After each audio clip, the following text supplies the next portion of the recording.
এই তো গতকাল তো বোনকে নিয়ে চলে গেল, আজকে তো বোনকে আমাদের আনতে হবে, তাই আমরা সকাল সকালে ঘুম থেকে উঠে তো ভাবলাম গ্রামে তো সবাই সকাল সকাল ঘুম থেকে ওঠে, তো আমরা উঠি।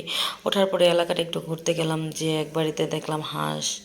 আর এলাকায় এই যে সকাল সকালে কত ধরনের গাছ, এগুলো টাটকা টাটকা সবজি দেখা যেতেছিল।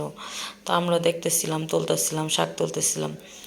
তো আমরা আমাদের এলাকাটা একটু ভালোভাবে ঘোরাঘুরি করতেছিলাম, সময় কাটাইতেছিলাম, ভালোই লাগতেছিল। গ্রামে গেছি একটু ঘোরাঘুরি করবো না, এটা কি হতে পারে?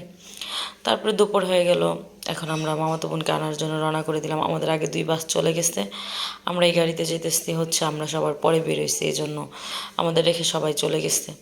তারপরে এখানে আমার খালাতো ভাই, মামাতো ভাই, আমি, খালাতো বোন আর আয়ান, আমরা 3জন 4জন একসাথে চলে গেলাম।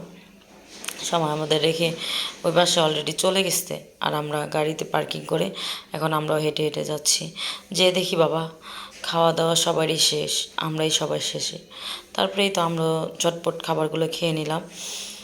খাবারের পরে মেয়ে আর ছেলের দেখি এখানে ভিডিও হচ্ছে, তাই ভাবলাম আমরাও একটু ভিডিও করে নিই। আজকে আমার মামাতো বোনকে কেমন লাগছে একটু কমেন্টে সবাই জানাবা। আমিও বরকনের একটু মাঝ থেকে ভিডিও করে নিলাম। অ্যাকচুয়ালি আমাদের অনেক লেট হওয়াতে আমি ভালোভাবে ভিডিও করতে পারিনি, এখন তখন বিদায়ের মুহূর্ত, তাই আমরা অনেক লেট করে গেছি। আমি আমাদের এলাকাটা ঘুরে টুরে দেখার পরে আমরা এই তো সবাই মিলে বের হয়ে গেলাম বাসার উদ্দেশ্যে। এই তো আমরা বাড়িতেও চলে আসলাম।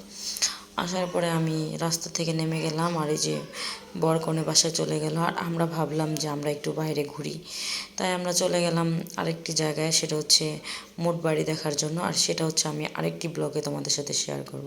আল্লাহ হাফেজ।